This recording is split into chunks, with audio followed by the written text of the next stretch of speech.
Hello, hello, hello! Greetings, salutations, konnichiwa, and every other form of greeting across this vast, marvelous multiverse. I am Matsu Quinox. This is Horace, and welcome back, my dear, wonderful, amazing, marvelous scholars, to the study. Hello there, Cool Skeleton, welcome. Hello there, Firefly, welcome. Hello there, Dr. Zadium, welcome. Hello there, Private Maverick, welcome. Hello there, Julian20, welcome. Julian20, how I have missed you. Aw, thank you so much, and welcome, welcome, welcome, welcome, one and all, back to the study. Oh my goodness. It seems like such a long time since we've seen each other. How are all you marvelous, wonderful scholars doing this fine evening, afternoon, morning, or whatever time zone you happen to be existing at this moment? Julian20, you sound wonderful. I'll get into that. Dr. Zadium, doing well. Well, that's good. I'm glad to hear it. Always glad to hear my dear scholars doing well. Cool Skeleton, little tired, was editing all day. Oh my goodness. Well, I can't wait to see what you've been doing. I know whatever it is amazing, Cool Skeleton. Glad to hear you're feeling better. Yes, I'll get into that in just a moment. We're gonna talk a little bit about what just happened. Private Maverick, I'm doing all right. Had to shovel snow this afternoon. Oh my goodness. Are you getting a lot of snow wherever you are? I hope it's not too much.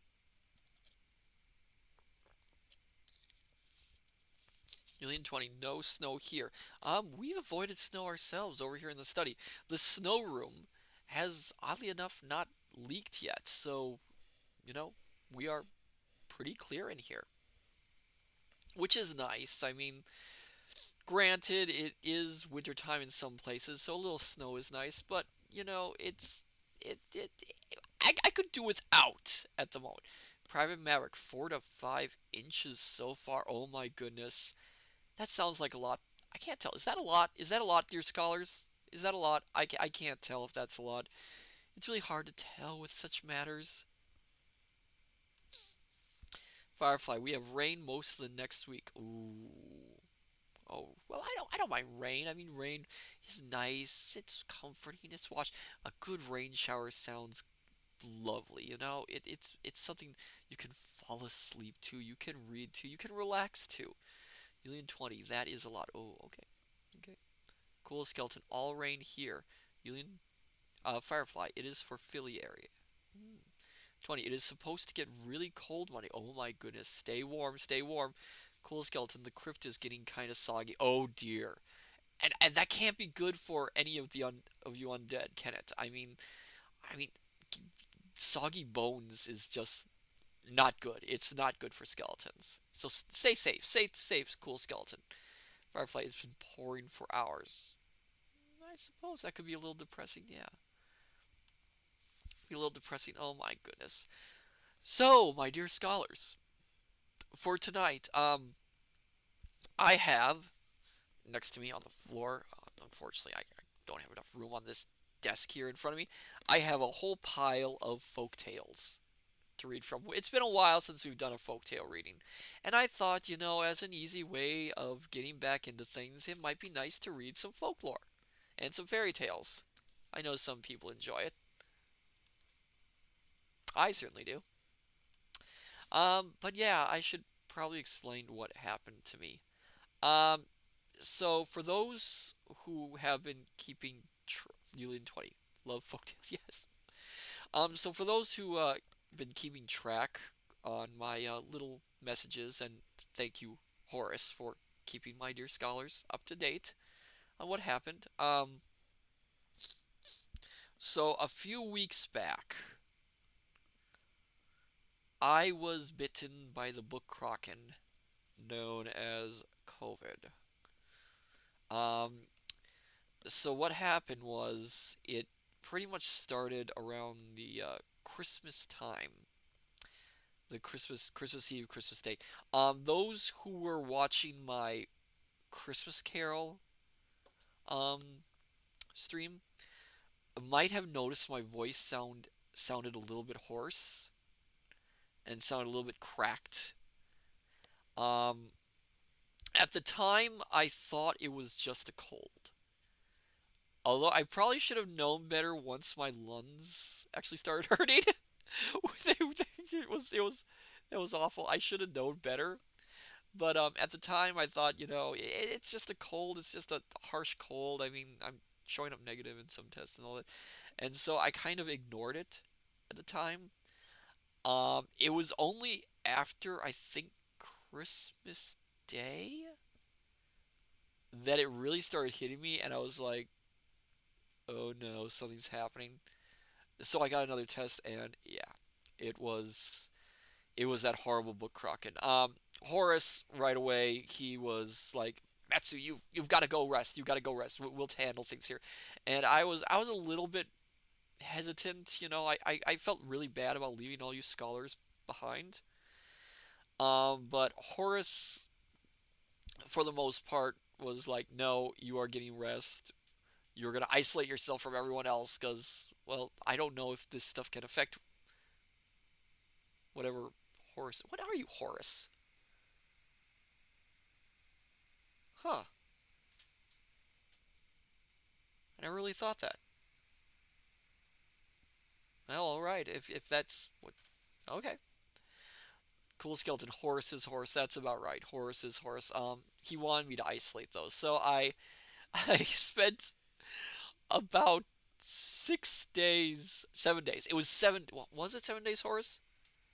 Yeah, it was 7 days locked up in a room. Um, thoroughly miserable the entire time. Um, basically drinking about 6 bottles of water a day. That was an interesting thing. Um, the 6 bottles of water a day. Well, I had to keep hydrated, and it was like the most. It was like being in a desert, my dear scholars. It was not fun. Um, cool skeleton. Well, I could make you some bone soup. Actually, I did have soup. I had this wonderful soup. Ovid cooked it for me. I didn't know Ovid was a cook. He's amazing. Ovid's got so much talent that I didn't know about. It wasn't for the fact that he was such a little coward that yeah, I would have him do more. Ovid made this amazing soup. It was chicken noodle with ham, corn, what was the other stuff? Uh, hard-boiled egg. It was amazing, and I lived off that stuff for about 7 days, and it was like, oh my goodness, that was great. I did lose my sense of taste for 2 days. Well, I didn't lose it as much as it changed because I tried to eat some other food and it tasted absolutely grotesque, which again wasn't fun. And I was really in a panic, honestly, my dear scholars, because, I've been looking forward to coming back to all you wonderful, dear, marvelous scholars, and my voice was just gone. It was absolutely gone. It sounded awful. I could barely talk. And I was like, oh no, am I gonna get back to this? Was it gonna take like months for my voice to come back? Am I gonna have to, be on hiatus? But luckily, it didn't take long for it to come back. Um, it was, it, it was a thoroughly miserable affair. And I'll say this: it's not like a cold. It's not like a flu. It is awful. It is absolutely awful. Do not underestimate this stuff. If an omniversal, yeah, if an omniversal interdimensional being like myself can get sick with it, yeah, it's not fun. It's not fun. I'm sure some of you dear scholars who have had it will understand what I'm talking about. I just don't want that to happen again. Oh, hello there, Crusader Corrupted. Welcome.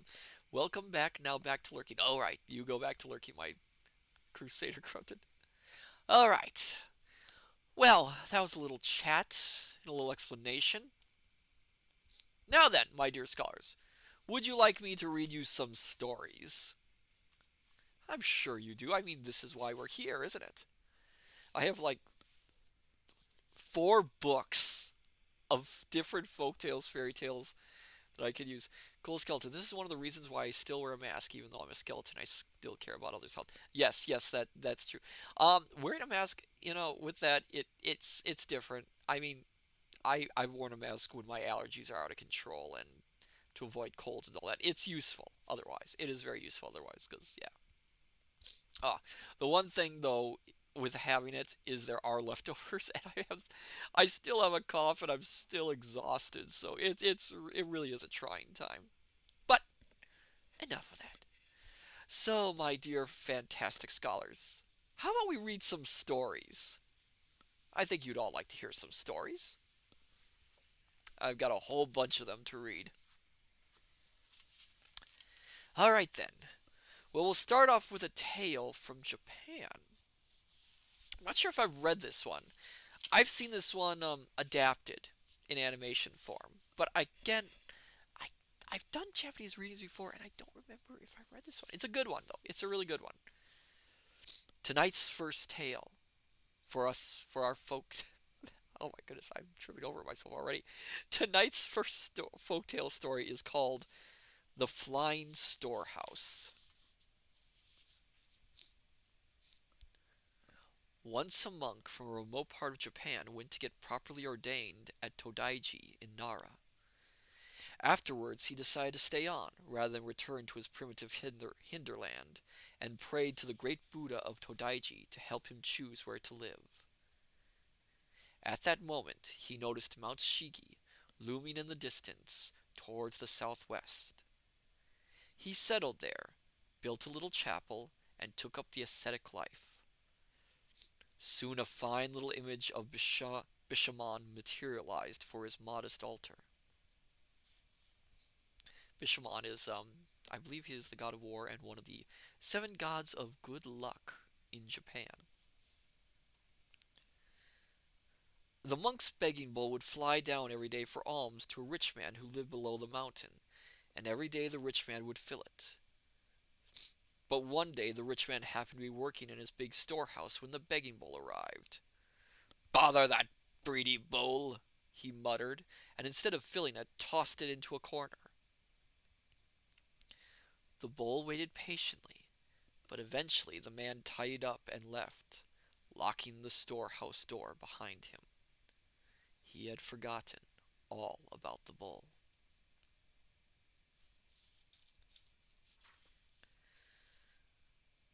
The storehouse began to tremble and shake, much to the household's amazement, till it shook itself loose and hovered, vibrating, a foot off the ground. "Of course," the rich man realized. "Of course, it must be that bowl. I left it in there."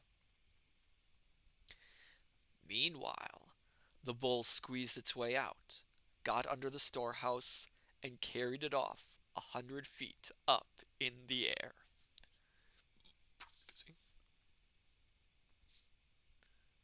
There was an uproar below. The rich man could only follow to see where his storehouse would go, and everyone else trooped in confusion after him. The storehouse flew to the top of the mountain and came down with a thud next to the monk's hut. Next to the monk's hut. Goodness me. The rich man was certainly awed, but he still felt he should say something. He reminded the monk how faithfully he normally filled the bowl and explained how today he just happened to have shut it thoughtlessly in the storehouse. He ended with a plea for the return of his property.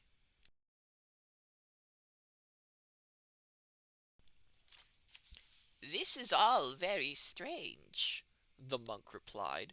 "But now the storehouse is here, I don't see how I can give it back.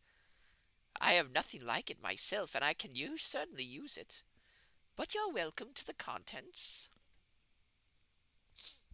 "How am I going to get all that rice back down the mountain? There are 1,000 sacks in there." "That's easy. I'll do it for you." The monk had a sack loaded onto the bowl. then set the bowl flying into the air. All the other sacks followed after it like a flock of geese. "Wait!" cried the rich man. "Don't return them all. Keep a couple of hundred for yourself."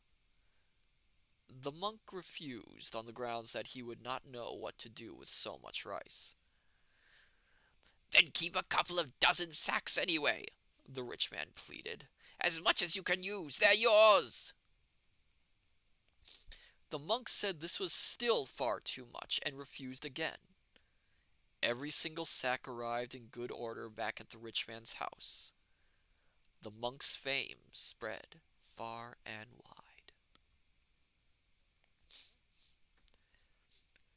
About that time, Emperor Daigo happened to become very ill. All sorts of prayers and rites tried on his behalf brought him no relief. Finally, an official thought of the holy man of Mount Shigi. "He never comes down from his mountain at all," the official reported. "He has such extraordinary powers, you see, that he can have his begging bowl fly down by itself to get him food. So he has what he needs without going anywhere. If you summon him, your majesty, I think you will find that he can cure you." The emperor agreed and sent for the holy man. The messenger was awed, too, when he delivered the imperial summons. The monk just asked what his majesty wanted him for, and gave no sign of moving. The messenger explained that the emperor was ill and that his prayers were required. "I don't have to go to him," the monk said. "I can heal him perfectly well from here." "But if you do, how will he know you're the one he has to thank?" "What difference does it make whether or not he knows who cured him? As long as he's cured, that's all that matters." "Still," the messenger insisted, "there are a lot of people praying for him, and it would be better to be clear about whose prayer worked." "All right, then," the monk conceded. "I'll send my spirit helper, the sword guardian. If his majesty sees the spirit in a dream or vision, he'll know that he comes from me. The sword guardian wears a cloak woven of swords. As for me, I'm staying here." "Oh, hello there, One True L. Welcome! And congratulations on getting first. Welcome, welcome, welcome. We are just in the middle of reading our first folktale for the night. What was it called again? The Flying Storehouse. It's from Japan. We've got a few folktales from Japan tonight. One True L. I'm a streamer now. Oh, congratulations! That's awesome. That's amazing. Oh, that's great. Congratulations to you, One True L.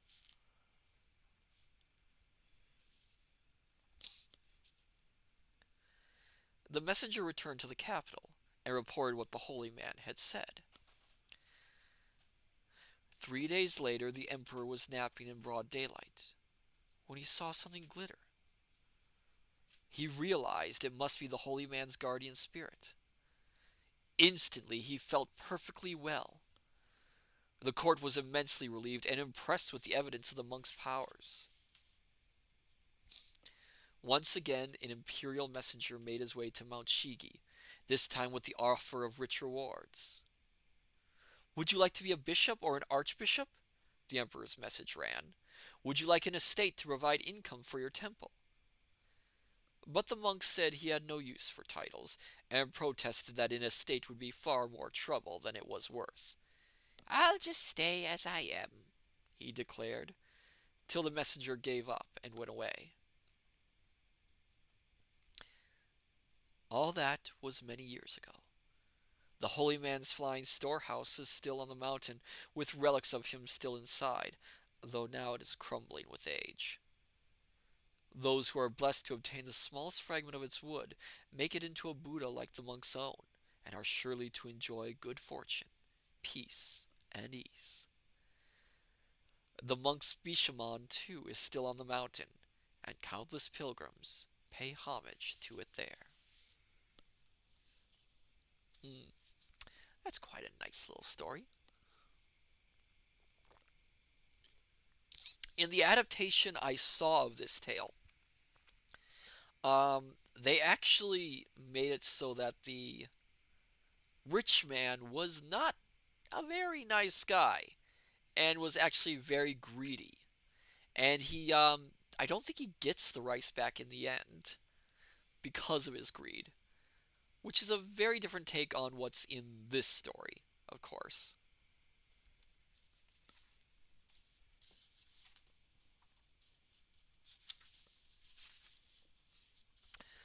All right, then. We're going to be moving on to another location, another book. Some of these books you'll find that we're going to be going to the same location over and over again, but that's simply because I've got only a few books for these folktales, so I wanted to grab just a series of them so we could read a few off tonight. Tonight we are going. Yeah, why am I saying tonight? I already said tonight. Oh, my brain is not here tonight. The next one is going to be a story from a collection of Swedish folk tales. Um, this one's a little bit of a fun one. It's called Lazy Masi, I think is how it's pronounced. Lazy Masi. Let's enjoy. Oh, let me get a drink of water first.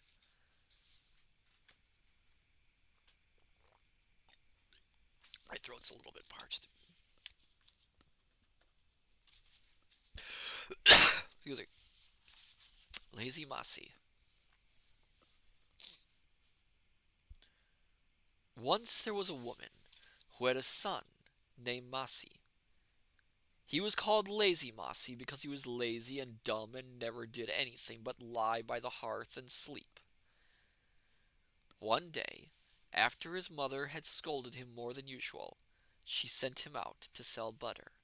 Kintron, definitely stay hydrated. Yes, need to stay hydrated. All you scholars stay hydrated too. It's very important. One day, after his mother had scolded him more than usual, she sent him out to sell butter. Also, hello there, Kintron. Welcome. Good to see you. I'm reading some folk tales tonight.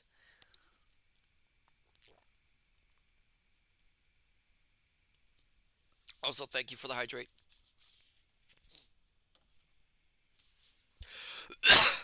I'll go back to what was that? I'll say that line one more time. One day, after his mother had scolded him more than usual, she sent him out to sell butter. Offer it to the first person you meet, she said, and if you can't get the money right away, ask if you can come and get it tomorrow. Masi went on his way, determined to get rid of the butter as fast as he could, so that he could come back to the hearth again. The first thing he came upon was a milestone. He walked right up to it, lifted his cap, and asked politely if the gentleman would like to buy some butter. And then he remembered that his mother had told him to let the buyer taste the butter, so he smeared it on the stone, which was hot from the sun. When the butter started melting and running off, the boy said, "Aha! I can see that you like it. Do I get the money now, or should I come back tomorrow?" "I see," he said when he got no answer. "Then I suppose that I'd better come back tomorrow." When he got home, his mother shouted at him, "So, how did it go? Did you get rid of the butter?" "I certainly did. He ate till it dripped down his beard," said Mossy. "Did you get any money?" "No, but I'll get it tomorrow," answered the boy. The next day Mossy went off to get his money for the butter. When he got to the milestone, he bowed deeply and asked the gentleman to please give him his money. When he got no answer, he bowed again and again, even more deeply, for his mother had told him to be very polite. But he still got no money. But if he still got no money, said she, he should resort to violence. Oh my goodness, what kind of mother is that? After he bowed and scraped for a long time, he finally got mad and started complaining and cursing.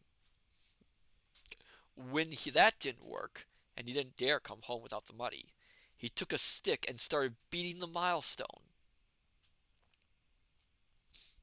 After a while, the upper part fell down, and a bunch of silver coins rolled out.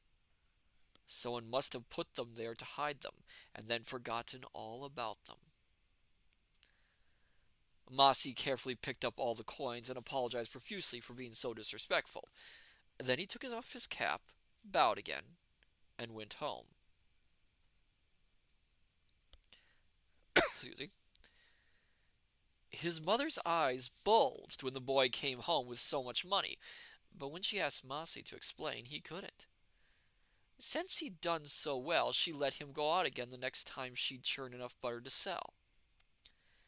This time she told Mossy to go straight to the parsonage, and, if he saw the dear pastor himself, to speak directly to him. "But how will I know if it's the dear pastor himself?" Mossy asked, "since I've never seen him." "Well," answered his mother, "the dear pastor is always dressed in black, and he wears a white collar around his neck." Mossy walked off. When he got to the parsonage, he met a big black dog wearing a white collar. Mossy bowed low and asked if the dear pastor would like to buy some butter. To make it easier for dear pastor to taste the butter, he put the bucket down in front of the dog. It was gone in a moment, and Mossy asked if he would get his money now or tomorrow. When there was no reply, he said, "Very well, I understand. I'll come back tomorrow." The next day, when he arrived at the parsonage, the dog, who now recognized the boy, came eagerly to greet him. Mossy bowed and asked it to be paid for the butter. But when the dog realized he wasn't about to get any treat, he started growling and barking. "Aha!" said Mossy. "Yesterday when you got the butter, dear pastor was nice and friendly, but now that I'm asking for money, you insult me." Mossy and the dog stood arguing with each other for a good long time. Finally, Mossy got so mad that he took the dog and threw him onto his back, saying that he'd carry him to the county magistrate, who'd be sure to make him pay. When Mossy was walking down the road with the dog on his back, scolding and quarreling, a carriage came along at a leisurely pace and pulled up next to him.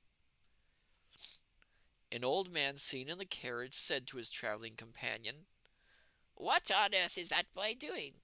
Let's stop and find out." He told the driver to stop, and he called Mossy over to the carriage. The old gentleman asked him what he was angry about. "Yesterday I went to the parsonage to sell butter," said Mossy, "and I met the dear pastor himself. That's him right here. By the way, he ate up all my butter right on the spot and promised that I'd get him my money today. But when I came back, all I got was scolding and rudeness instead of money. So now I'm taking him to the county magistrate. He'll be sure to give me justice." The old gentleman started laughing so hard that a large boil burst. He'd been on his way to see a doctor about it, but now, thanks to Mossy, he felt hale and hearty. The old gentleman wanted to reward the boy in some way, but as he was leery of giving money to such a fool, he asked him first to let go of the dear pastor and then show him the way to his home. Mossy jogged along with the carriage following behind. The old gentleman gave Mossy's mother as much money as his trip to town would have cost, but begged her never to send Mossy out on his own again. Now the boy could lie by the hearth in peace and quiet. With the money he'd found in the millstone and the sum the old gentleman had given them, they had enough to live well all their days, and to eat their butter themselves. This sort of story, Mossy here, it's very much of the fool archetype, which you will see in countless folk tales around the world. Julian 20, great story. Oh, thank you, thank you. It's a favorite of mine. Um, fools pop up in all manner of folk tales, as you might have guessed. Masi is a little bit more stupider, I hate to say, than other fools. Most fool archetypes tend to be not. Well, there are some who are that dim-witted. Again, I hate to say it, but most are more on the clever side, where they're foolish enough that they make mistakes, but not so foolish that they're not the butt of the joke. But in this story, yes, Masi is a little bit more dim than other versions, I want to say. All right then. I have about 11 stories that I can read tonight. We'll see if we get through all of them.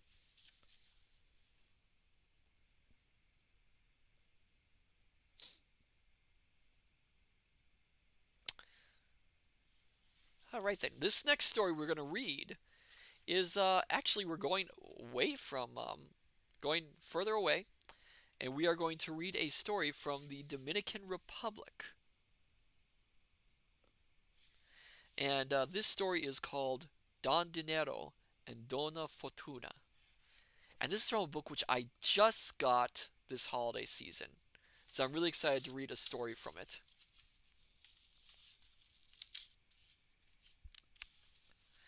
Dona Dinero, Don Dinero, and Dona Fortuna. Hopefully I can pronounce these right. I apologize if I mess up. Don Dinero and Dona Fortuna were having an argument. Don Dinero pressed his claim. My money's the answer. Without it, there's nothing. Dona Fortuna shook her head. Without good fortune, your money brings nothing but trouble. It's my luck that's the answer. Watch, I'll prove it. Just then a poor man appeared and stood before Dona Fortuna. She asked him, And how is your life? He said, he said, Life? What life? I'm tired of working, and all they give me is 4 reals. She filled his knapsack with money and said, Now see if this helps. Come back in a while and tell me how things are going. The man threw the knapsack on his back and went off.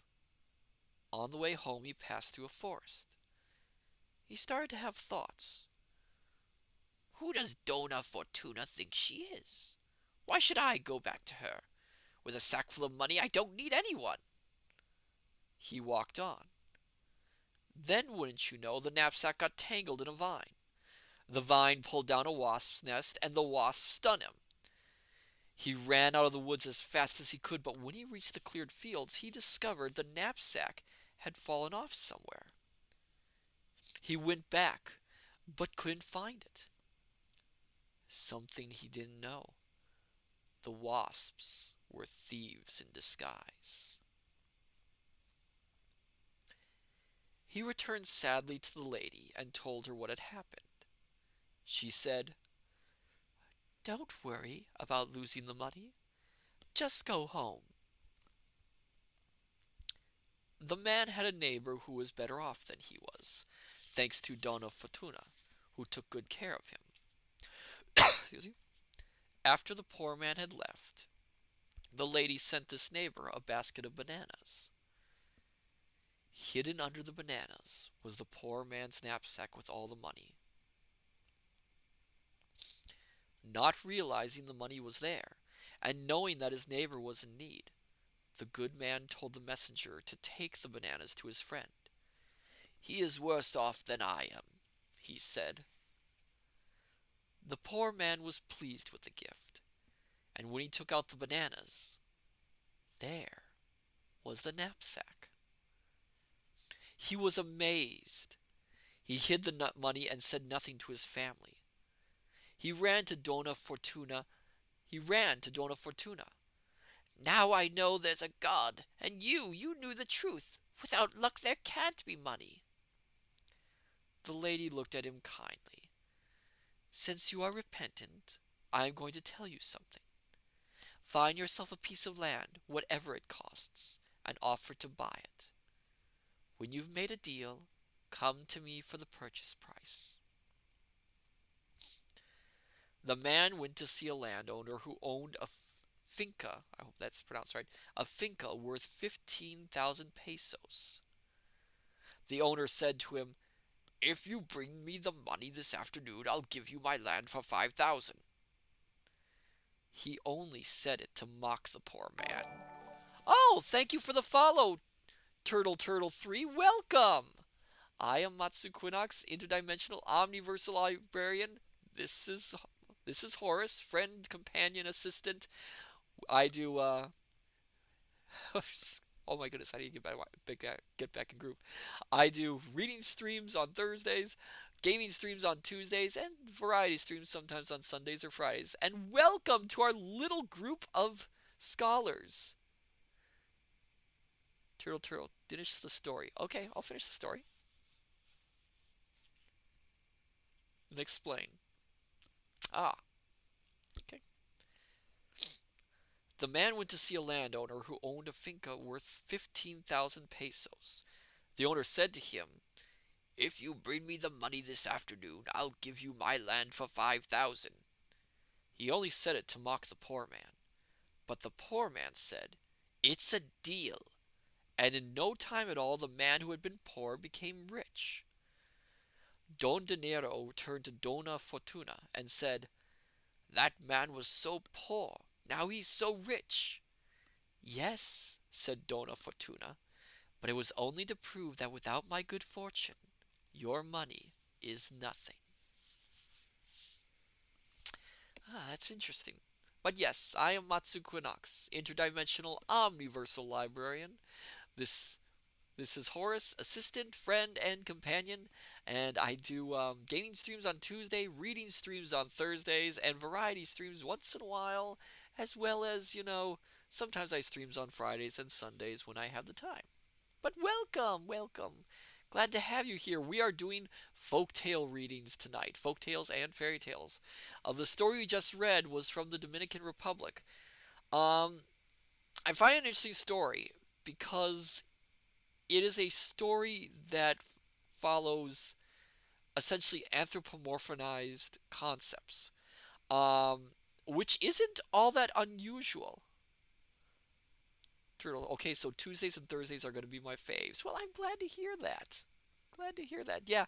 I will be hopefully getting back into it. I'm not going to be doing a stream. I'll get into the streaming schedule after this.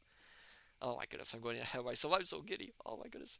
Um, but yes, this story we just read, it is a tale that works off anthropomorphized, that's the word, anthropomorphized concepts. Now, that's not unusual in folk tales or fairy tales. Fortune, riches, sadness, death often figure in folk tales in some way, and often they will be that word, which I am getting tongue tied over, especially death. Death often features a lot in folk tales. We are not going to be reading any tales from that, though. Um, turtle. I don't know what it is, anyways. Anthropomorphized means taking something that isn't human and making it human. Turtle. Other place requests like the story's origins. Yes, if we have enough time for it. I have some that are already pre-picked for tonight, but if we have time, I will take a request. Turtle. So kind of like anime partially. A little bit. A little bit. It's usually like taking something like an item or a idea and changing it into something which is human.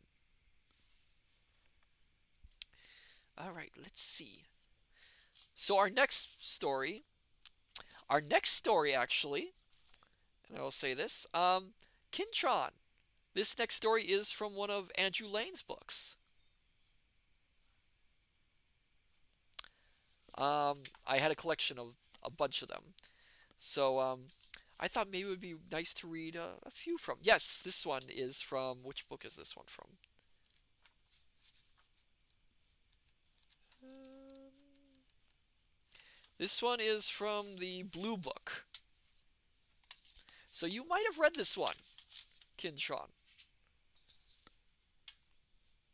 I'm not sure if you've done the Blue Book yet or not. So this story is another one that's been done. So you'll recognize this one, Kinshon, then. This one is called Toads and Diamonds. And I'll talk about this one after it's done. The version this one is from the story by Charles Perrault, very famous fairy tale author. But let us French fairy tale author. So the origin for this one is from France. So we will read Toads and Diamonds. There was once upon a time a widow who had two daughters. The eldest was so much like her in the face and humor that whoever looked upon the daughter saw the mother. They were both so disagreeable and so proud that there was no living with them. The youngest, who was the very picture of her father for courtesy and sweetness of temper, was withal one of the most beautiful girls ever seen. Oh, thank you for the posture check. Oh, need to straighten up a little bit. As people naturally love their own likenesses, this mother even doted on her eldest daughter, and at the same time had a horrible aversion for the youngest. She made her eat in the kitchen and work continually. What did she think of her husband in that case if she's treating her like this? Among other things, this poor child was forced twice a day to excuse me, draw water above a mile and a half off the house, and bring home a pitcher full of it. One day, as she was at this fountain, there came to her a poor woman, who begged of her to let her drink. "Oh, aye, with all my heart, goody," said this pretty little girl, and rinsing immediately the pitcher, she took up some water from the clearest place of the fountain, and gave it to her, holding up the pitcher all the while, that she might drink the easier. The good woman, having drunk, said to her, "You are so very pretty, my dear, so good, and so mannerly, that I cannot help giving you a gift." For this was a fairy, who had taken the form of a poor countrywoman, to see how far the civility and good manners of this pretty girl would go. "I will give you for a gift," continued the fairy, "that at every word you speak there shall come out of your mouth either a flower or a jewel." When this pretty girl came home, her mother scolded at her for staying so long at the fountain. "I beg your pardon, mamma," said the poor girl, "for not making more haste." And in speaking these words, there came out of her mouth 2 roses, 2 pearls, and 2 diamonds. "What is it I see there?" said the mother, quite astonished. "I think I see pearls and diamonds coming out of the girl's mouth. How happens this, child?" This was the first time she ever called her child. The poor creature told her frankly all the matter, not without dropping out infinite numbers of diamonds. "In good faith," cried the mother, "I must send my child thither. Come hither, Fanny. Look what comes out of thy sister's mouth when she speaks. Wouldst now, wouldst not thou be glad, my dear, to have the same gift given thee? Thou hast nothing else to do but go and draw water out of the fountain, and when a certain poor woman asks you to let her drink, to give it to her very civilly."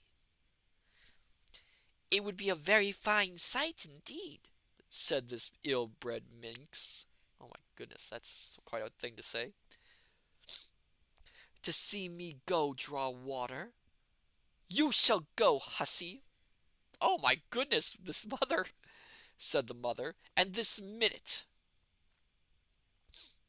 So away she went, but grumbling all the way, taking with her the best silver tankard in the house. She was no sooner at the fountain than she saw coming out of the wood a lady most gloriously dressed, who came up to her and asked to drink. This was, you must know, the very fairy who appeared to her sister, but now had taken the air and dress of a princess, to see how far this girl's rudeness would go. "Am I come hither?"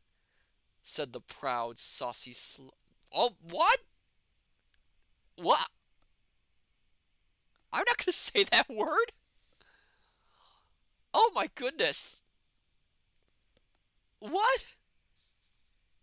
Andrew Lane, what? He calls her. It's such a. Oh, come on. All right, all right, said the proud, saucy slut. Oh, duh. Oh, hello there, Celine. Heidemann, welcome. Yeah, Old Tales will do that. Oh my goodness, they are not holding back. Andrew Lane really hates this girl. To serve you with water, pray? Cool Skeleton, I never would have imagined Matsu saying such words. Turtle. Oh, just that. That's not that bad, to be honest. I know it's not that bad, but still, it's kind of, it's kind of rough, like Kintron says. To serve you with water, pray? I suppose the silver tankard was brought purely for your ladyship, was it? However, you may drink out of it if you have a fancy. You are not over and above mannerly, answered the fairy, without putting herself in a passion. Well then, since you have so little breeding, and are so disobliging, I give you a gift, that at every word you speak there shall come out of your mouth a snake or a toad. So soon as her mother saw her coming, she cried out, Well, daughter? Well, mother? Answered the pert hussy. Oh my goodness. Throwing out of her mouth 2 vipers and 2 toads. Oh, mercy! cried the mother. What is it I see? Oh, it is that wretch, her sister, who has occasioned all this. But she shall pay for it. And immediately she ran to beat her. The poor child fled away from her and went to hide herself in the forest, not far from thence.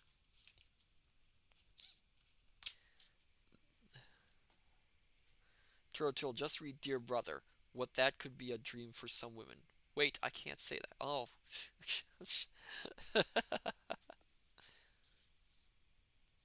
Jeez. Oh dear. The king's son, then on his return from hunting, met her, and seeing her so very pretty, asked her what she did there alone, and why she cried. Alas, sir, my mamma has turned me out of doors. The king's son, who saw 5 or 6 pearls and as many diamonds come out of her mouth, desired her to tell him how that happened. She thereupon told him the whole story, and so the king's son fell in love with her, and considering himself that such a gift was worth more than any marriage portion, conducted her to the palace of the king his father, and there married her. As for the sister, she made herself so much hated that her own mother turned her off, and the miserable wretch, having wandered about a good while without finding anybody to take her in, went to a corner of the wood, and there died. Oh my goodness, that is intense.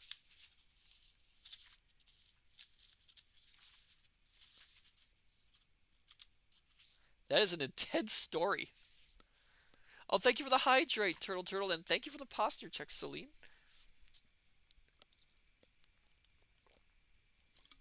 This story also has many different variations to it. Um, the idea of the girl meeting the old woman or a stranger and being kind to her and being rewarded, and then meeting the sister who is rude to them and being punished is everywhere in European folklore. Also, far beyond that as well. But you see it a lot in European folklore. These stories pop up a lot to, of course, teach manners, teach the way you should act towards other people. It's very prevalent in these tales. I've heard Scandinavian version of this story. I believe Grimm's Fairy Tales also did a variation on this tale. Um, and there was another variation that was from Hungary, I believe. Kinshon. Basically, they were be kind to strangers because you don't know who's Fae or not. Yes, yes, but don't be too kind to Fae. You want to find yourself in the middle somewhere. You don't want to be too kind to them because they might take notice of you. Mm.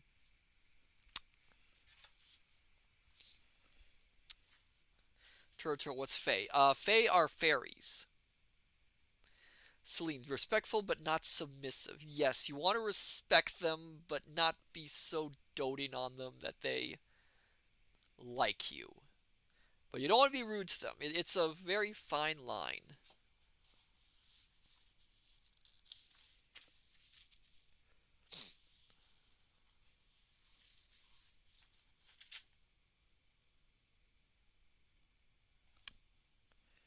So, next up, we're going to be going back to Japan. Firefly, it can be dangerous to draw their attention. Oh, yes, it can be. We're going to be going back to Japan with a very short story. Very short folktale. But it's a good one. It's a fun one. And this story is called Heroic Patience. Almost. Celine, I mean, depending on your account, fair folk probably could pronounce fey folk. Yes, yes, indeed. Yeah, there's many different kinds of fairies, and almost none of them do you want to really cross. You just want to be careful around that sort of thing. Music.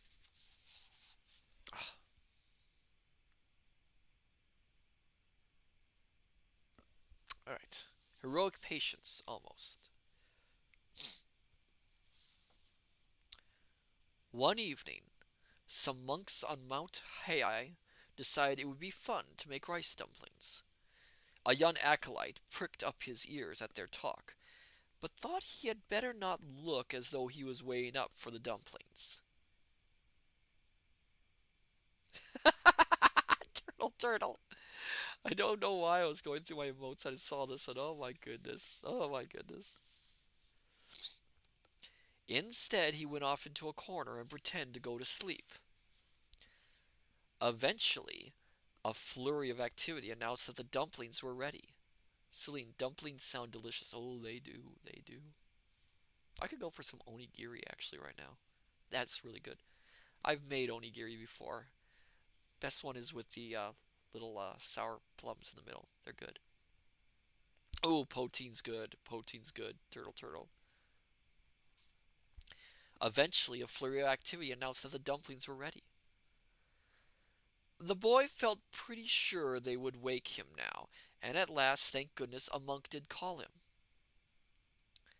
If he answered right away, though, they would know he had been lying awake all the time. Bravely he steeled himself to be patient till they called him again. Now, now, don't bother him, chided another voice. He's just a child and he's fast asleep. What a letdown! There was no second call. All he heard was chewing and the smacking of lips. Finally, he could stand it no longer. Ages after the one call, he piped up, Yes, what is it? The monks roared with laughter.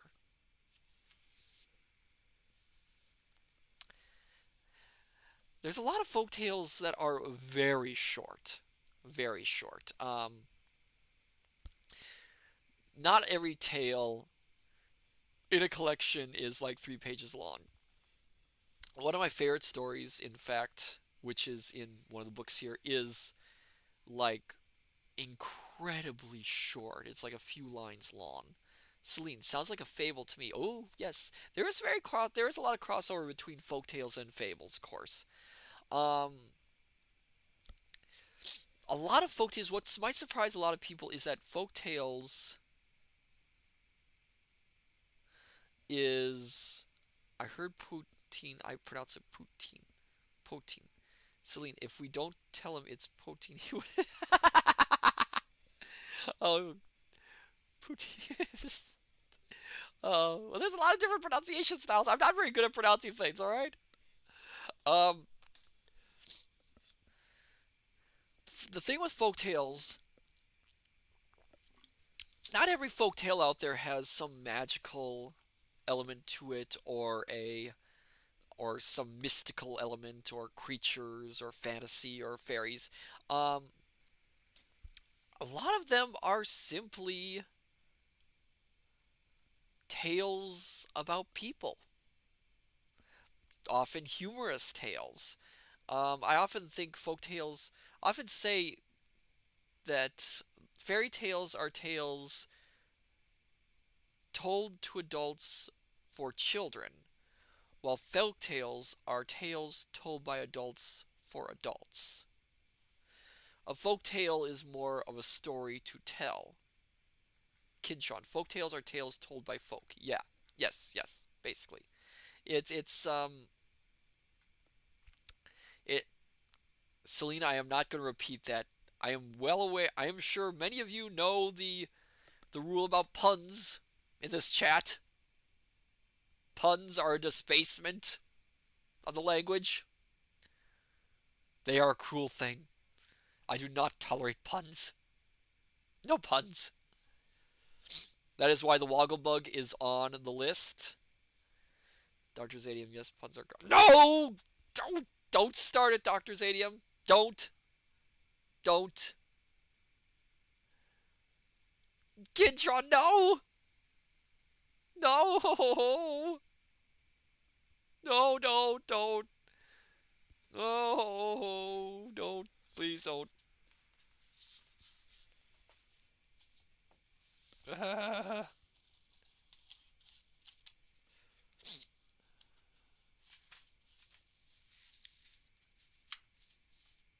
Celine, I'm not the sort to punish someone without being. Kidron, don't punish.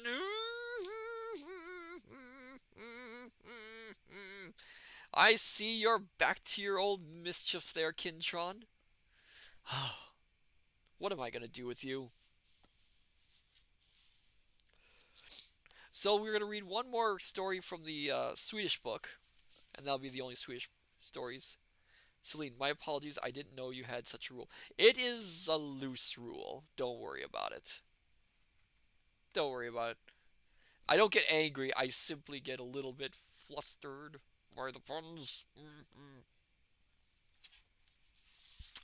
This will be the last story in the Swedish series of folk tales that I have. This one you might find familiar by what it is.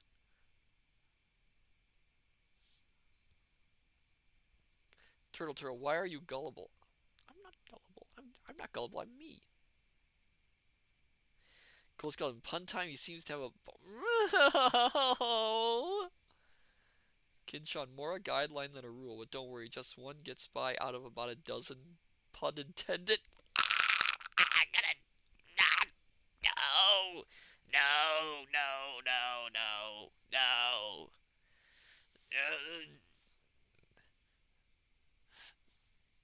I'll be right back.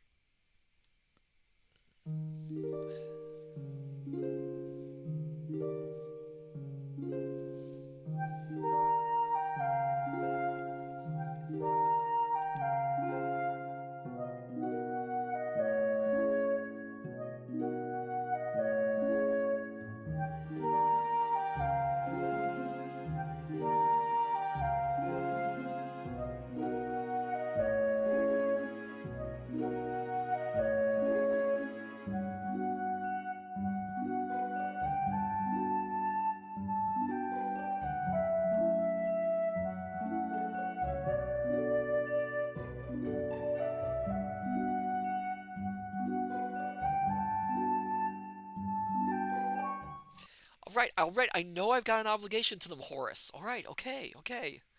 But you see what they're doing here to me? I just got back and already they're doing that.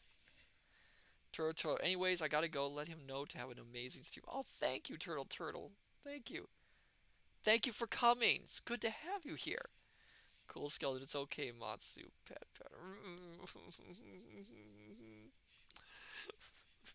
I don't know what I'm gonna do with you guys. All right. This next story is called "Stuck on a Goose." It's from Sweden. Is it? A king once promised that whoever could make his daughter laugh would get her and half the kingdom. Turo Matsu, more like Patsu. I'm disappearing now.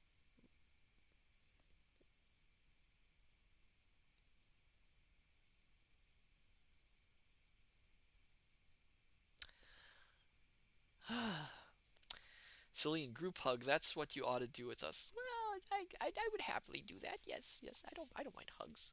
Hugs are nice. Excuse me. A king once promised that whoever could make his daughter laugh would get her and half the kingdom. A boy heard of this offer.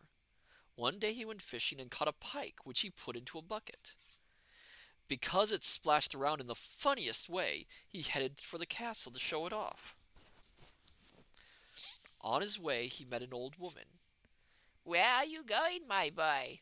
She said. I'm going to show the princess this pike to make her laugh. If she does, I'll get half the kingdom, said she. Said he. Yeah. Why don't you take this golden goose, Said the old woman. and I'll take your pike. If someone pets her, just say, you can't pluck the feathers, but if you want to come along, hang on. The boy agreed to the exchange, and after a while he met another old woman. That's a wonderful goose you have there, She said. If you want to pet her, you can, but you can't pluck any feathers, the boy said. When the old woman petted the goose, he added, If you want to come along, hang on.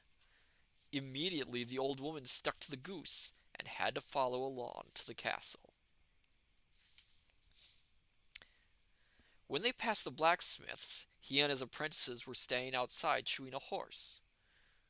Take a look at that old woman chasing a goose.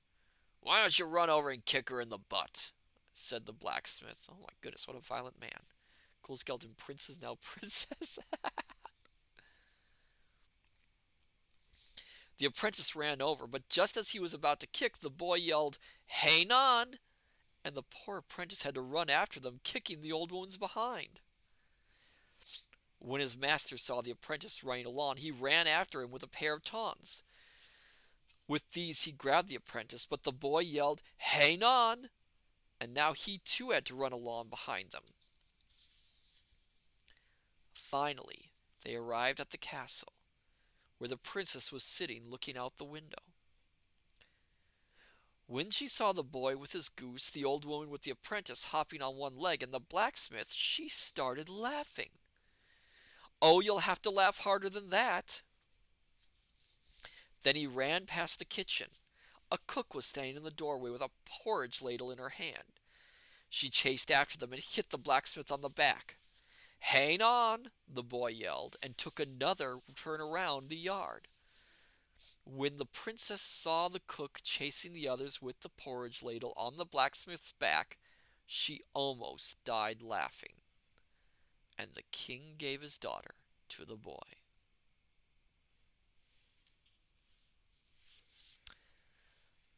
So, as you can probably guess, that story is more or less the Golden Goose from Grimm's Fairy Tales. Um, the thing often with folk tales and fairy tales, of course, is Celine. Hey, not yes. The the thing with folk tales and fairy tales, of course, is that they spread and often will appear in other countries where that country will adopt them as their own. So you'll find variations on this story all over the place. The Grimm's fairy tale, I believe, doesn't have the boy say the hang on bit at all, but rather instead has them whenever they touch the goose, they get stuck to it. And I believe the first victims are a group of sisters who try to steal the goose from the boy. so that they get inadvertently stuck to it. Kinch on a sticky situation. Yes, I'm not going to guess that's a pun because it's, yeah. Cool Skeleton, I want to pet the goose. Well, if you pet the goose, you'll get stuck to it, Cool Skeleton. Do you really want to be stuck to a goose? Do you know how. Have you played an Untitled Goose Game? I would not want to be stuck to that goose. I have played that game. It is not fun. Well, the game is fun. The game is absolutely hilariously fun, but I would not be wanting stuck to that goose. Cool Skeleton, May baby. Cool Skeleton Goose Head. Oh no, no, no, no. Goose Head. That would be frightening. Any goose on your hand would be frightening. Excuse me. Celine, I'd be more worried about a Katamari Damacy situation where we end up as a star in the sky. That is a legitimate fear. Yes, that is a legitimate fear to worry about. I agree. That is something to worry about. Okay, so our next story is going to be called. This is a really strange story too. Get prepared for this one.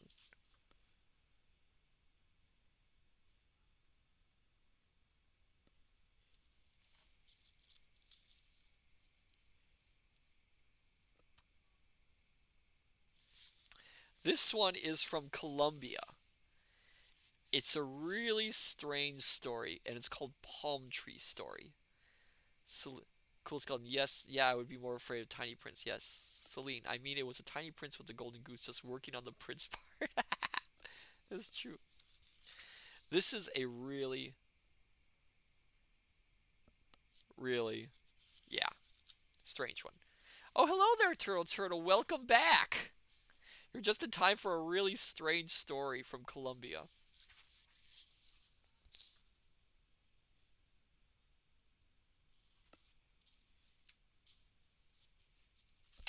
Just double checking some things in the story.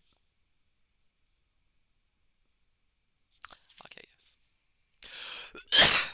Turtle Turtle, I was trying to find more puns. Oh no. Alright, palm tree story. Warning, this one gets a little weird.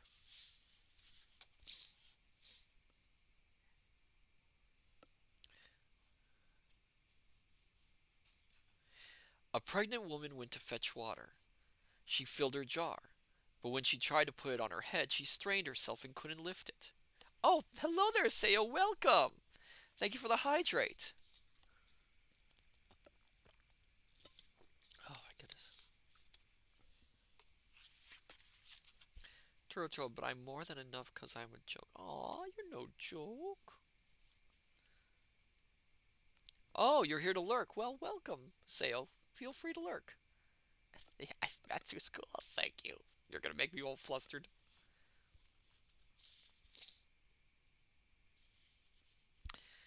A pregnant woman went to fetch water. She filled her jar, but when she tried to put it on her head, she strained herself and couldn't lift it. All at once she was giving birth, just as three men passed by, out seeking their fortune. And now suddenly she had a little boy. The child said, "Mama, I'll lift the jar for you. There, now give me your blessing to follow those men." And off he went. Wow, that was quick. Running after the three travelers, he called out, "Good friends, wait up." One of them said to the others, "Now look at this. There's a little boy following us." They caught him and tied him to an ant hill.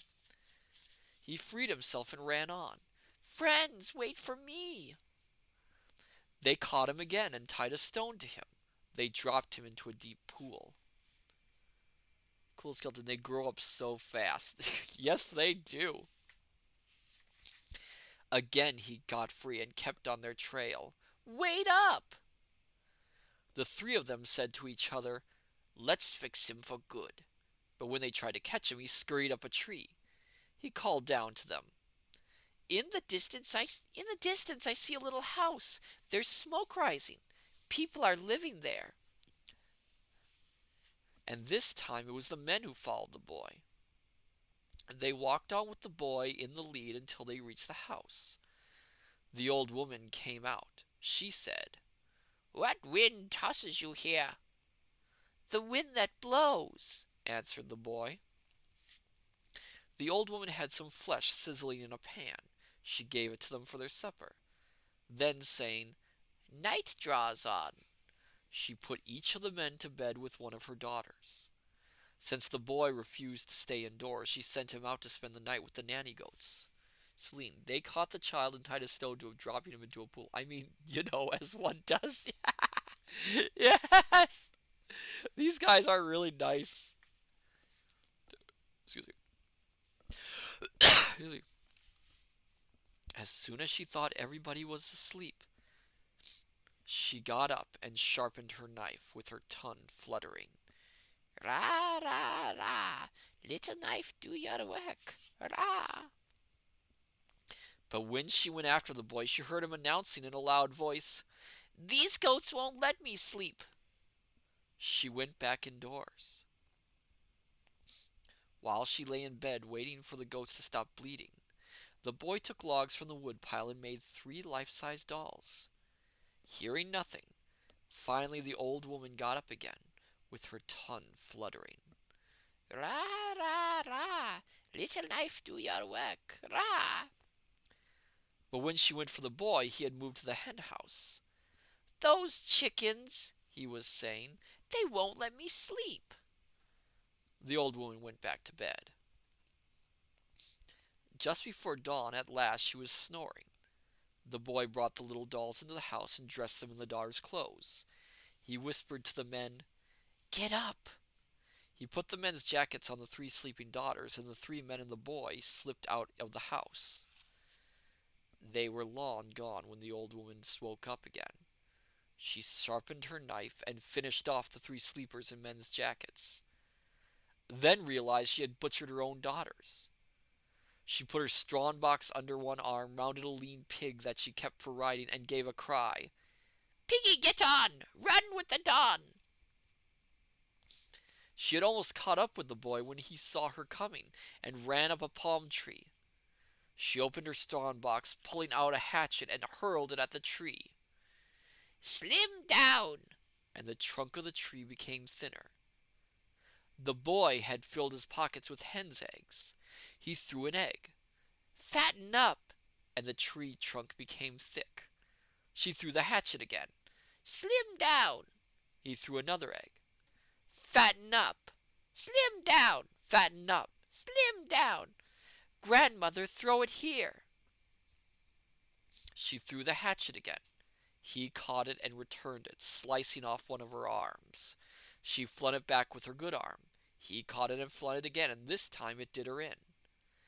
He climbed down the tree, and with the hatchet he took out her heart and sliced it into 3 little tidbits. Oh my goodness. He tucked the tidbits into the strong box and ran back to the house. The 3 men had gotten there ahead of him and were tearing up the place looking for the old woman's jewels. He removed the tidbits from the strong box and smeared the blood on the 3 daughters. Celine, taking a heart out with a hatchet is pretty difficult, dang. Yeah, this kid is pretty strong, I'd say. They immediately came back to life. Then he presented the young women to his 3 companions who had treated him so cruelly, and left them happily married with all the jewels in the old woman's strong box. "Farewell," he said, and he was gone. They didn't see him again until they went to heaven. He was an angel. So, wait one second. This kid who tears out a woman's heart with a hatchet, chops them to bits, is part of essentially a trick to murder the 3 daughters, is an angel?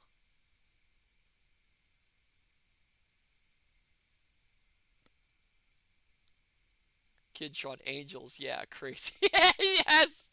It's like, and this random woman gave birth to him. It's kind of, yeah, kind of weird. I wonder if it's routine for angels to get into cutting up people with hatchets. Cool skeleton. This is why I don't trust angels. I would say that I know a few angels. I know one angel who is particularly wonderful, although she sometimes invites herself to the study without warning. I will not mention names. Although I do appreciate her, and she is a wonderful friend. She is a very much a wonderful friend. Celine, I mean, different cultures apply different meanings to heaven and angels. It's not always the Catholic version. Celine, why not mention names and shout her out? Cool Skeleton, she is very great. Yes, she is very great. Um, Celine, it's always lovely to meet new people. Well, she's lurking right now. She's a wonderful, wonderful, wonderful friend, a wonderful streamer. Um, yeah, I don't see Blank cutting people with heads to dice up hearts to respect resurrect people. Yeah, yeah, yeah. I don't think she would either. I don't think she would either. No, she wouldn't. She's a wonderful person, though. Wonderful, wonderful angel. And I am so happy, proud, and honored to know her.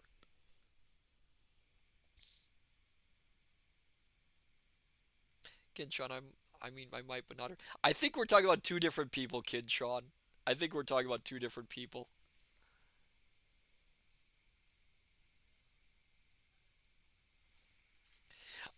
Next up, we'll go back to the Lane collection.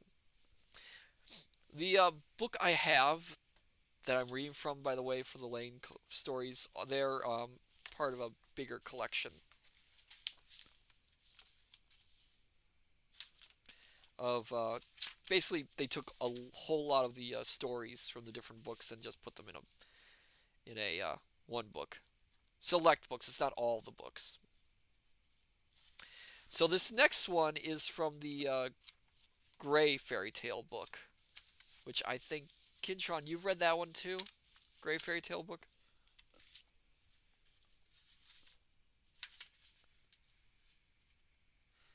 Cool Skeleton. I thought we were talking about S as well. No, no, I'm talking about someone else. Oh, you haven't gotten to Gray yet. Okay, so this is one you haven't read yet. It's a longer one too. No, no, I'm speaking. I'll just say their name. Aseo. I'm talking about Aseo. She's wonderful, marvelous, marvelous angel. She's a wonderful angel. Brilliant. Coolest angel I know. Just wish when she visits she'd actually announce herself at the study rather than just, pop in. But she's wonderful. She's amazing.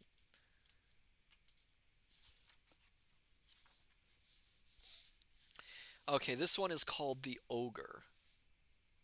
Selena, now I'm following her. There, was that so hard? No, no, I know.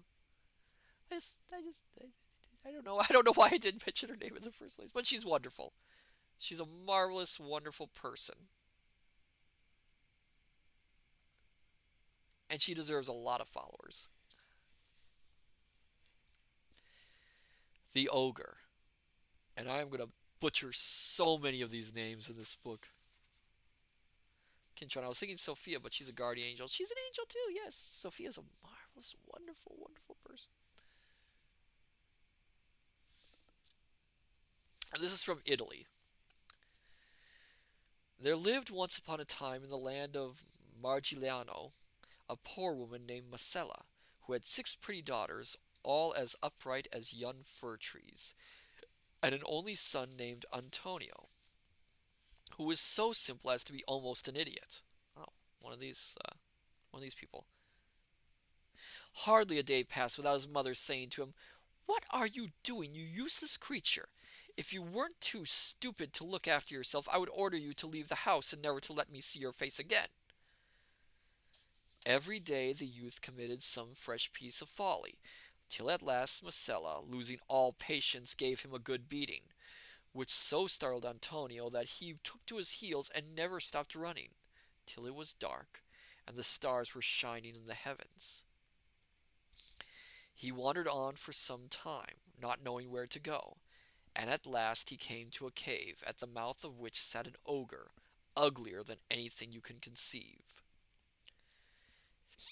He had a huge head and wrinkled brow, eyebrows that met, squinting eyes, a flat browed broad nose, and a great gash of a mouth from which two huge tusks stuck out. His skin was hairy, his arms enormous, his legs like sword blades, and his feet as flat as ducks. How do you have legs like sword blades? That's an interesting descriptive. In short, he was the most hideous and laughable object in the world. But Antonio, who was, with all his faults, was no coward, and was moreover a very civil spoken lad, took off his hat and said, "Good day, sir. I hope you are pretty well. Could you kindly tell me how far it is from here to the place where I wish to go?" Excuse me. When the ogre heard this extraordinary question, he burst out laughing, and as he liked the youth's polite manners, he said to him, "Will you enter my service?" "What wages do you give?" replied Antonio. "If you serve me faithfully," returned the ogre, "I'll be bound you'll get enough wages to satisfy you." So the bargain was struck, and Antonio agreed to become the ogre's servant. He was very well treated in every way, and he had little or no work to do, with the result that in a few days he became as fat as a quail, as round as a barrel, and as red as a lobster, and as impudent as a bantam cock. Celine, legs like sword blades, long, slender, tapered, bending as you move. Oh, that's a possibility. But after 2 years, the lad got weary of this idle life and longed desperately to visit his home again. The ogre, who could see into his heart and knew how unhappy he was, said to him one day, "My dear Antonio, I know how much you long to see your mother and sisters again, and because I love you as the apple of my eye, I am willing to allow you to go home for a visit. Therefore take this donkey, so that you may not have to go on foot. But see that you never say Bricklebrit to him, for if you do, you'll be sure to regret it." Bricklebrit? Really?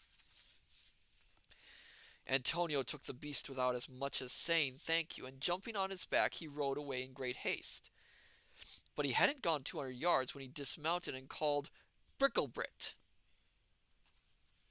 No sooner had he pronounced the word than the donkey opened its mouth and poured forth rubies, emeralds, and diamonds and pearls as big as walnuts. Antonio gazed in amazement at the sight of such wealth, and joyfully filling a huge sack with the precious stones, he mounted the donkey again and rode on till he came to an inn. Here he got down, and going straight to the landlord, he said to him, "My good man, I must ask you to stable this donkey for me.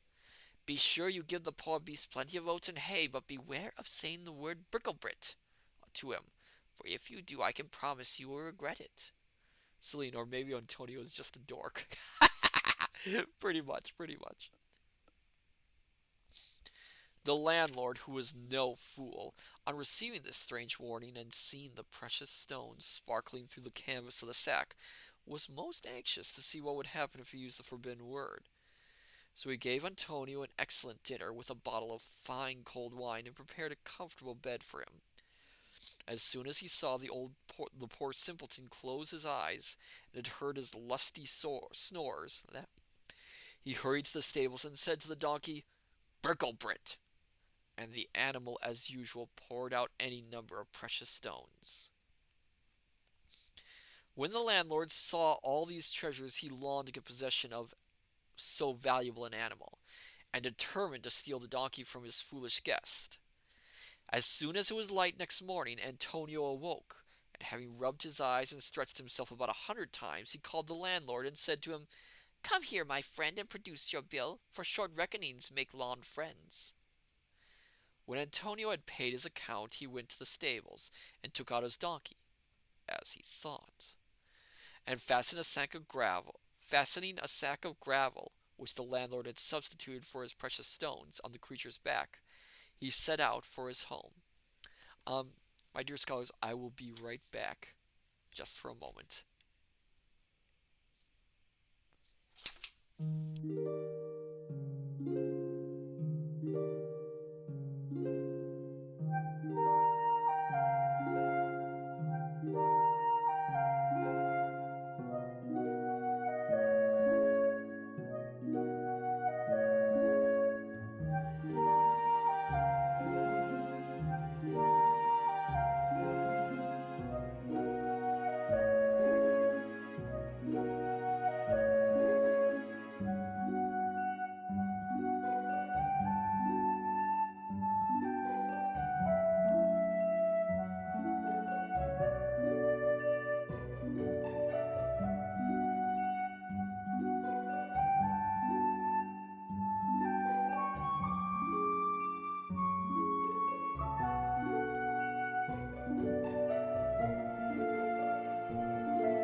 Ah, thank you. Oh my goodness, Kintron. Okay. Oh my goodness. Cool skeleton. Is everything all right? Oh yes, yes. Everything's fine. Everything's fine. I just had to take a short, necessary break for necessary reasons. Uh, I almost want to, Kintron. I almost want to read that in an announcer voice. What you wrote. It's it's tempting. It's so tempting. Oh what? Oh what the book? I'll do it.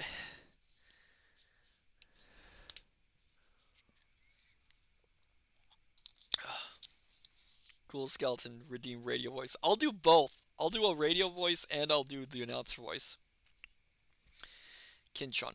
We pause this story for a message from our sponsor, Bricklebrick. Yes, your number one magic phrase to say to donkeys to get them to pay out of the or mouth as it out of the blank or mouth as it may be. Remember, Bricklebrick for all your donkey treasury needs. And cool skeleton redeemed radio voice. Have to drink for that one. It's been a while since I've done radio voice. Let's see if my voice is up for it. Hello there, all my fine scholars. Welcome back to Radio Matsu, here live at the study, where we read stories, play games, all for your entertainment. Remember, my dear scholars, I do this just for you. So sit back, relax, enjoy a hot or cold beverage, and let's read some folk tales tonight. Remember, you can only find this at Radio Matsu. Oh, it feels good to do that again. Oh, it feels good just to be back. Okay, here we go. No sooner had he arrived there than he called out, "Mother, come quickly and bring tablecloths and sheets with you, and spread them out on the ground, and you will soon see what wonderful treasures I have brought you." His mother hurried into the house, and opening the linen chest where she kept her daughter's wedding outfits, she took out tablecloths and sheets made of the finest linens, and spread them flat and smooth on the ground. Antonio placed the donkey on them and called out, "Bricklebrit!" But this time he met with no success, for the donkey took no notice of the magic word than he would have done if a lyre had been twanged in his ear. 2, 3, 4 times did Antonio pronounce Bricklebrit, but all in vain, and he might as well have spoken to the wind. Disgusted and furious with the poor creature, he seized a thick stick and began to beat it so hard that he nearly broke every bone in its body. Oh my goodness. The miserable donkey was so distracted at such treatment that far from pouring out precious stones, it only tore and dirtied all the fine linen. Kintron Pinata. That is awful, Kintron. That is awful. When poor Marcella saw her tablecloths and sheets being destroyed, and that instead of becoming rich she had only been made a fool of, she seized another stick and belabored Antonio so unmercifully with it that he fled before her and never stopped till he reached the ogre's cave. When his master saw the lad returning in such a sorry plight, he understood at once what had happened to him, and making no bones about the matter, he told Antonio what a fool he had been to allow himself to be imposed upon by the landlord, and to let a worthless animal be palmed off on him instead of his magic donkey. Antonio listened humbly to the ogre's words, and vowed solemnly that he would never act so foolishly again. And so a year passed, and once more Antonio was overcome by a fit of homesickness, and felt a great longing to see his own people again. Dr. Zadium, wow, what a way to make it. Oh, no, no, no, no, no, no, no, no, no, no, no, no, no, no, no. Excuse me. Now the ogre, although he was so hideous to look upon, had a very kind heart, and when he saw how restless and unhappy Antonio was, he at once gave him leave to go home on a visit.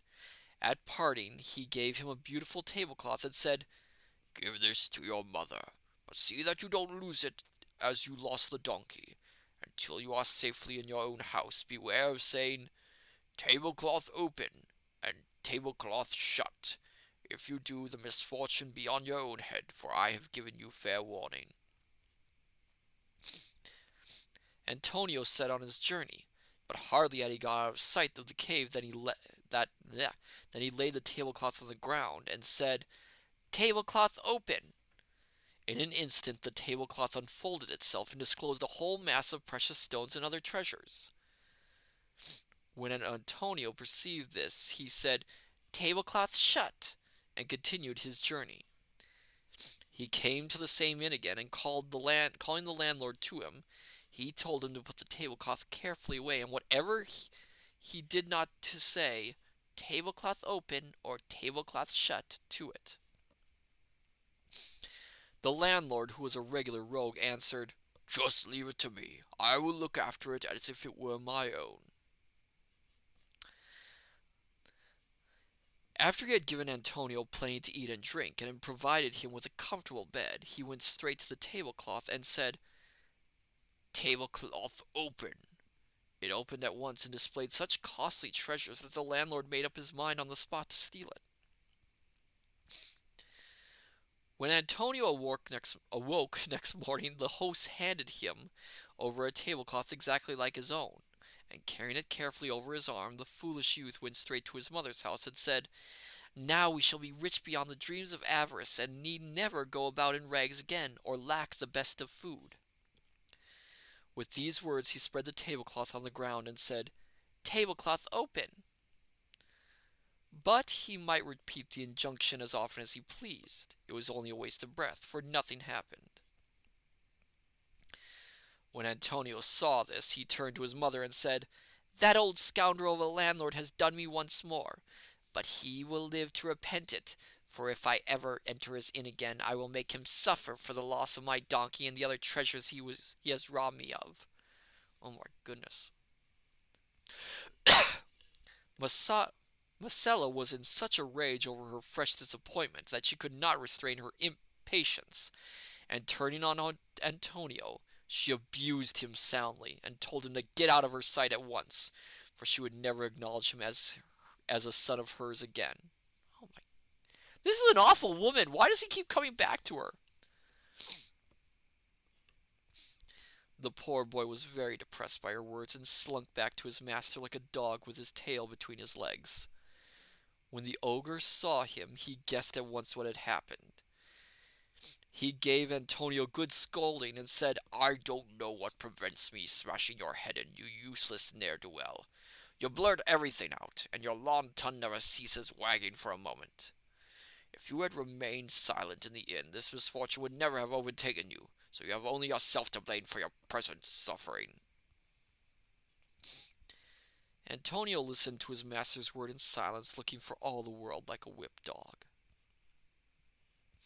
When he had been 3 more years in the ogre's service, he had another bad fit of homesickness, and longed very much to see his mother and sisters again. So he asked for permission to go home on a visit, and it was at once granted to him.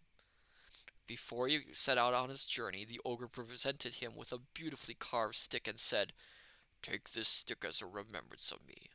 But beware of saying 'Rise up, stick,' and 'Lie down, stick,' for if you do, I can only say I wouldn't be in your shoes for something." Antonio took the stick and said, "Don't be in the least alarmed. I'm not such a fool as you think, and know better than most people what 2 and 2 make." "I'm glad to hear it," replied the ogre. "But words are women, deeds are men. You have heard what I said, and forewarned is forearmed." Okay. Can try and insert brain laughter again.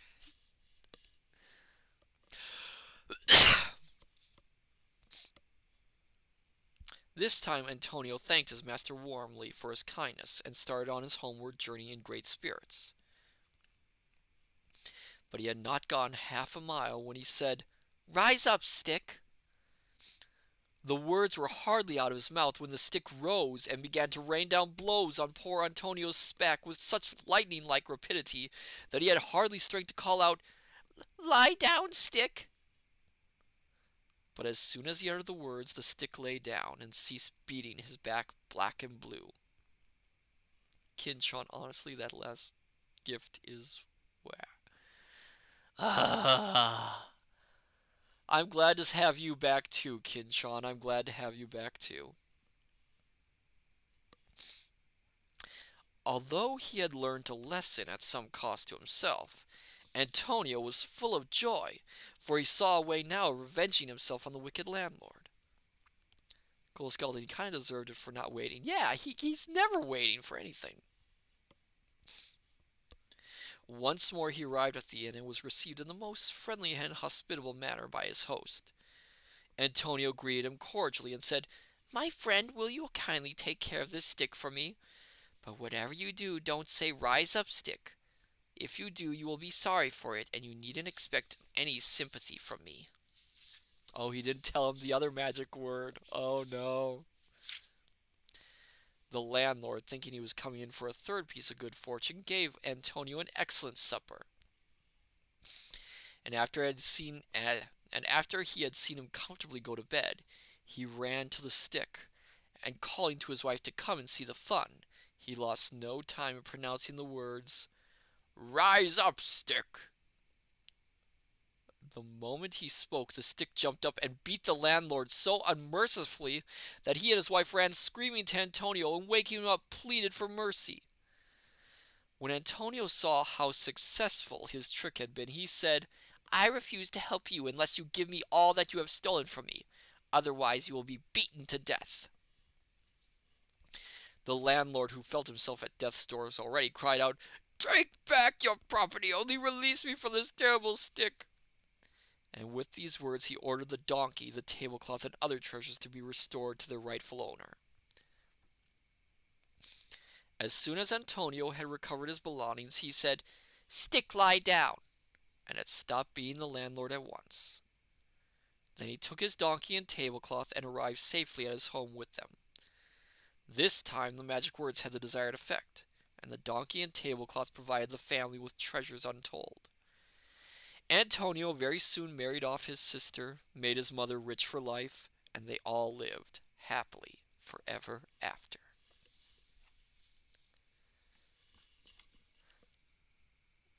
So, yeah, he's kind of an idiot, isn't he, Antonio? This story,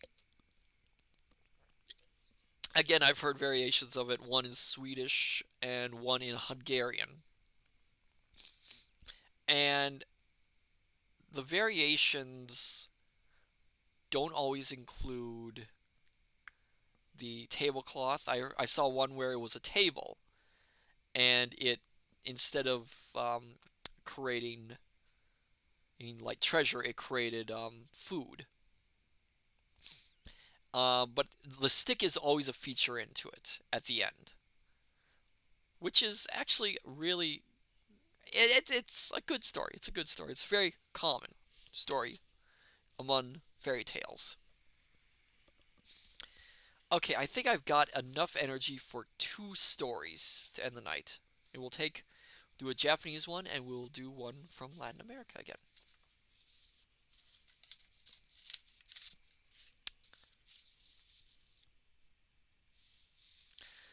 So this one is a very famous Japanese story, and I'm sure some of you are aware of it. There are some Kintron evil innkeepers getting it in the end really strikes a good blow. Way to stick it to him.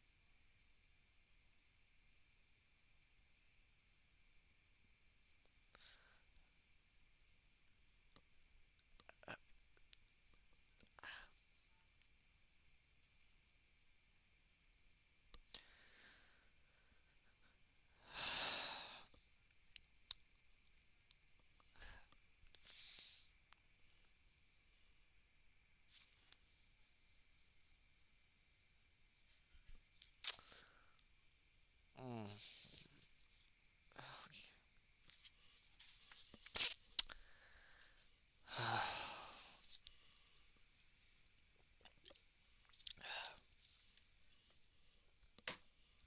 Why? Why me?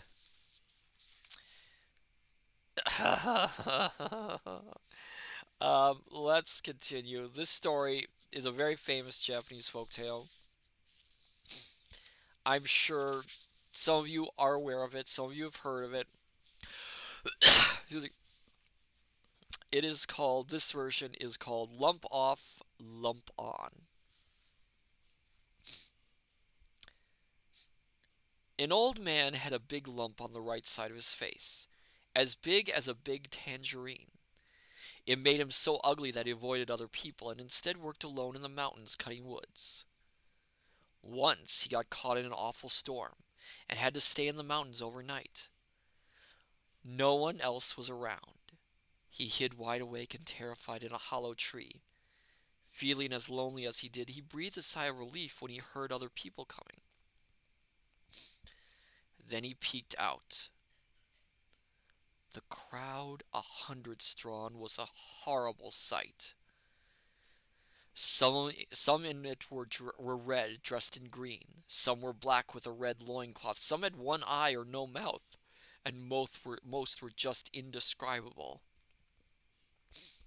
They built a fire as bright as the sun and made a circle round it, right in front of the old man's tree. He was frightened nearly out of his wits. Dr. Zadium, lump off, lump on, the lumper. One monster, apparently the chief, sat down by the fire in the place of honor, and the rest sat in twin rows to his right and left. Next they all began drinking and carrying on the way people do. As the wine jar went round and round, the chief got awfully drunk. When a young monster with a tray made his way slowly up to the chief, mumbling something or other, the chief burst out laughing and waved his cup. They really were just like people. The young monster danced, and when he had finished, another began. Each one took his turn right on up to the senior monsters, and if some danced badly, others danced well. The old man could hardly believe his eyes. "This is the most fun we've ever had," the chief declared. "Now let's have something really special." Goodness knows what got into the old man then. Perhaps some god or Buddha put him up to it. But he suddenly wanted to get out there and dance.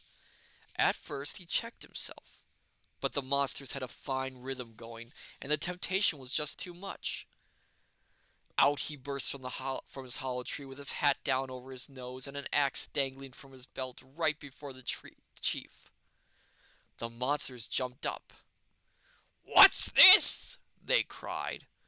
The old man leaped high and squatted low. He twisted and wriggled all around with the hoots and shouts of "Aye!" and "Ho!" till everyone burst out laughing. "We've been having these parties for years," chuckled the chief, "but no one like you has ever joined us. Be here every time from now on." "Say no more, say no more," cried the old man. "I will. But it was all so sudden this time that I forgot how to end my dance right. If you liked me tonight, just wait till you see me dance properly." "You were wonderful," the chief insisted. "Make sure you come again." One of the chief's lieutenants was not quite convinced. "The old fellow's full of promises," he objected, "but I'm not so sure he will come back. We'd better keep something of his as security." That sounded like a good idea. Kinchon, they did the mash. Yes, they did the monster mash. I hear it was a graveyard smash. This sounded like a good idea. The chief asked what they should take. There was a buzz of voices. "What about the lump on his face?" the lieutenant suggested. "A lump's good luck, and he'll miss it." Cool Skeleton, I like mashed potatoes. I'm guessing you mean the dance and not the food, because I'm not a fan of the food. "Oh, please," the old fellow begged. "take my eyes or my nose, but not my lump. I've had it for years. You're too cruel." "Aha!" said the lieutenant. "You see, that's what we need." A monster stepped up to the old man and twisted the lump off painlessly. "Be sure you're at our next party," he warned. Soon it was dawn and the birds were singing. The monsters went away. The old man felt his face and found that the lump he had had for so long was gone. He forgot all about cutting wood and hurried home to his astonished wife. Now the old man next door had a lump on the left side of his face, and when he saw his neighbor's was gone, he wanted to know how the old fellow had done it. "What doctor did you go to?" he asked. "Please tell me, I can't stand mine." "It wasn't a doctor, it was a monster." "Well, either way, I'll just do whatever you did. So what did you do?" The first old man told his story, and the second listened carefully. He went to hide in the hollow tree, and sure enough the monsters came. They sat in a ring, drank, and carried on, and roared, "Where's that old man?" The second old man was terribly afraid, but he staggered out anyway. "Hurrah!" the monsters shouted. "Here he is!" "All right," said the chief. "Now dance." He danced, but his faltering steps had nothing in common with his neighbor's gleeful zest. "That's terrible," the chief grumbled. "Give him back his lump." Up stepped a junior monster. "Here's your lump back," he said, and stuck it on the other side. The old man had gotten himself 2 lumps instead of 1. Kintron, racist monsters can't tell humans apart. Apparently not. Apparently not. Yeah, this is a very famous Japanese folktale. I've seen it animated several times actually. Um, there are variations. I think Kintron actually the the fairy book has an adaptation of it, I believe, except they changed it to hunchbacks instead of lumps, which is an interesting take on the matter. I think. I can't remember. I believe it is in the fairy book in some form. One of them. But yeah, it's a very famous one. I'd be surprised if none of you have ever heard of it. It's fairly famous. Kintron, I've read it, can't remember which book. Yeah, it's in one of the books. I know that.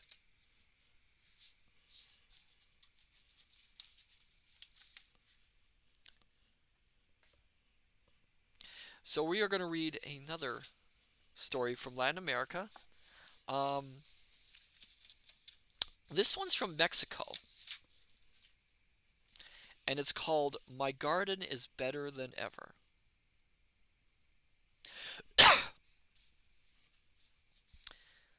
There was a poor woman who never saw money. Yet one day, while sweeping, she found 6 centavos. I hope I'm pronouncing that right. "What shall I do?" she wondered. "If I buy sugar, it won't last, and if I buy salt, it'll be gone before I know it." At last she decided to get lettuce seed, and after she had sown it in a small plot and waited a while, she harvested enough to sell. With the money she earned, she was able to buy more seed, enough to make a large garden. But there was a rabbit who tore things up just for the fun of it, and the rabbit began to ruin her garden. One day the poor woman came into the dooryard with her garden work, and a neighbor asked, "How are you doing? What happened? What's happening with your garden?" "A rabbit is tearing it up," said the poor woman. "Take my advice," said the neighbor. "There's an easy way to catch the rabbit." "Oh, hello there, Densuo. Welcome. We're reading a story from Mexico right now called "My Garden is Better Than Ever." We're reading folk tales tonight. I have a new collection of Latin American stories. We read a story from the Dominican Republic earlier, which was it was an interesting one. It was a good one. But it's good to have you here, Densuo.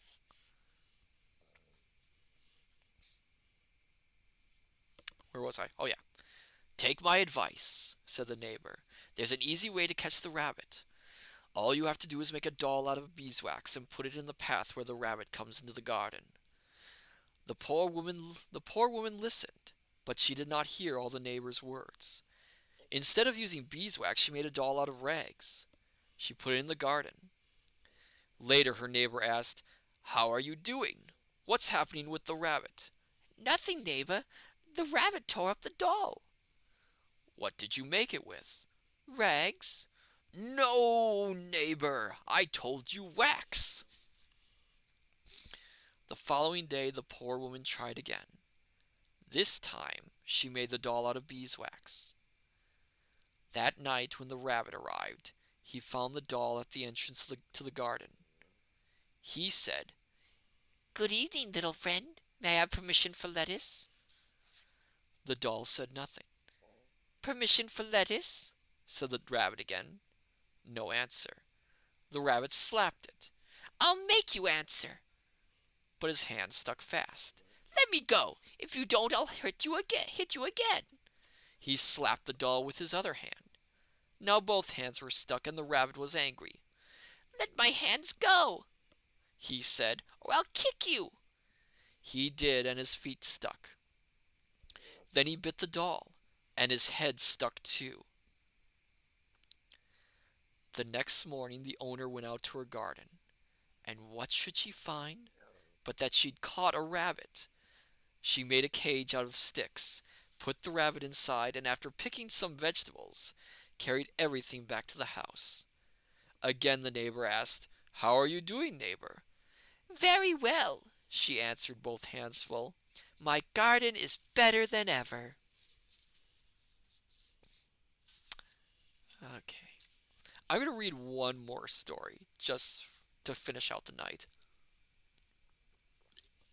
It's super short, but I think it's a fitting ending to tonight's readings. See if I can find it. Okay.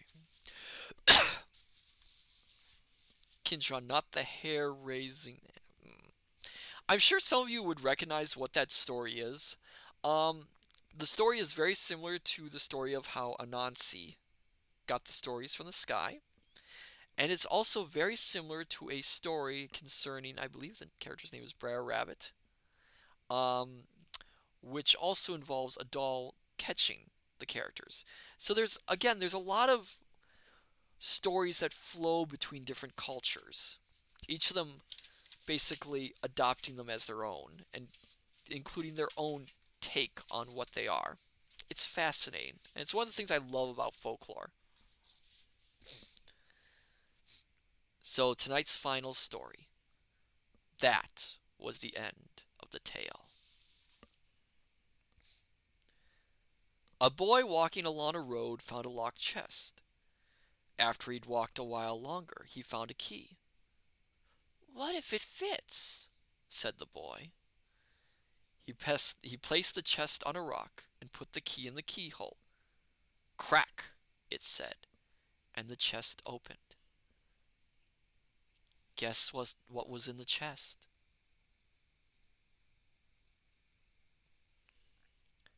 A tail. And if the tail'd been longer, then so would this tail.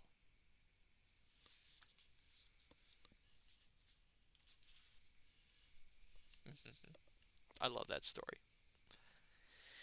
But yes, I think it's time for us to close down for the evening. I'm getting a bit weary. I have to save my voice, and I still have a little bit of energy I need to get back.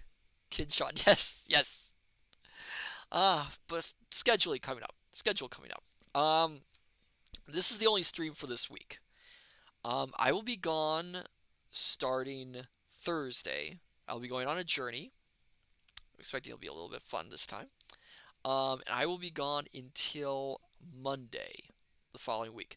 I believe I will hopefully be streaming next week, if everything goes well. Tuesday, I will be doing more Metal Gear Solid. Hopefully I can remember how to play the game. And then Thursday, we will be playing, Thursday we'll be reading more of the Midnight Folk. I'm sorry for the delay in all the readings and gamings. COVID was not fun, as you can imagine. But I am so happy to be back, and I'm so happy to have all you wonderful, marvelous scholars here with me. So before we go, let's see if there's anyone we can raid tonight. Okay, who is available? Oh my goodness.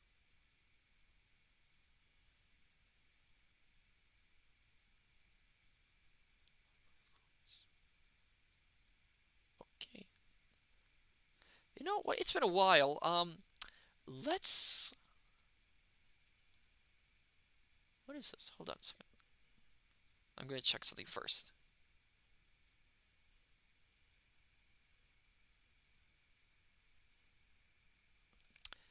Um, let's raid Lykios.